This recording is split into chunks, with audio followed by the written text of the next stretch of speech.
গরিবের ডাক্তার ঈশ্বর তারুণ্যের উৎসবে বান্দরবান পৌরসভায় হাজারো অসহায় পেলেন বিনামূল্যে উন্নত চিকিৎসা ও ছানি অপারেশন। আজ বান্দরবান পৌরসভা প্রাঙ্গণ যেন পরিণত হয়েছে এক আশার তীর্থস্থানে। বিস্তারিত বান্দরবান থেকে অসীম রায় অশ্বিনী প্রতিবেদনে। তারুণ্যের উৎসব ২০২৫ উপলক্ষে বান্দরবান পৌরসভার উদ্যোগে আয়োজিত হয়েছে এক বিশাল ফ্রি মেডিকেল ক্যাম্প, যার মধ্য দিয়ে হাজারো অসহায় ও দুস্থ মানুষের মুখে হাসি ফোটানো হয়েছে। এটি শুধু একটি চিকিৎসা ক্যাম্প নয়, এটি যেন বান্দরবান পৌরসভার পক্ষ থেকে ভালোবাসার এক নিবেদন। বিনামূল্যে চিকিৎসা, বিনামূল্যে দৃষ্টি।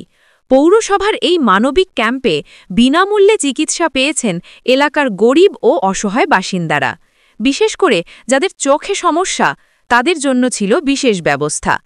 বাইতুস শরফ চক্ষু হাসপাতালের বিশেষজ্ঞ চিকিৎসকদের সহায়তায় রোগীদের শুধু বিনামূল্যে চক্ষু পরীক্ষাই করা হয়নি, বিনামূল্যে ঔষধও দেওয়া হয়েছে।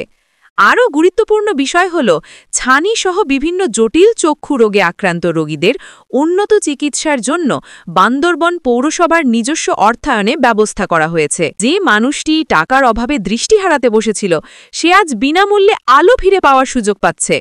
এই দৃশ্য সত্যিই আবেগপ্রবণ।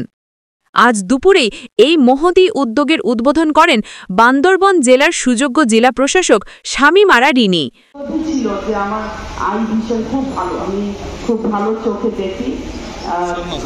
প্রধান অতিথি হিসেবে উপস্থিত থেকে তিনি অসহায় রোগীদের এই সেবা গ্রহণ করার অনুরোধ জানান এবং সমাজের বিত্তবানদের প্রতি আহ্বান জানান, আমাদের সমাজের প্রতি দায়িত্ব রয়েছে, আসুন আমরা সবাই অসহায়দের পাশে দাঁড়াই।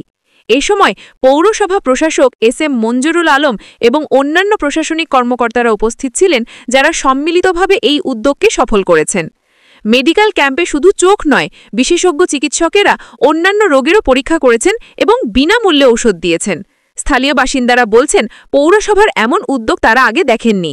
একজন বয়স্ক বাসিন্দা, টাকা ছিল না ডাক্তার দেখানোর, চোখে দেখতাম না, পৌরসভা আমার দিকে চাইল, এখন আশা হলো যে চোখে আলো দেখব, ঈশ্বর তাদের ভালো করুক। বান্দরবান পৌরসভার এই মানবিক প্রয়াস কেবল চিকিৎসার মধ্যেই সীমাবদ্ধ নয়, এটি প্রমাণ করে যে প্রশাসন আন্তরিক হলে সমাজের সবচেয়ে পিছিয়ে পড়া মানুষটিও সেবা পেতে পারে। আমরা চাই বান্দরবান পৌরসভার মতো এমন মানবিক উদ্যোগ ছড়িয়ে পড়ুক সারা দেশে।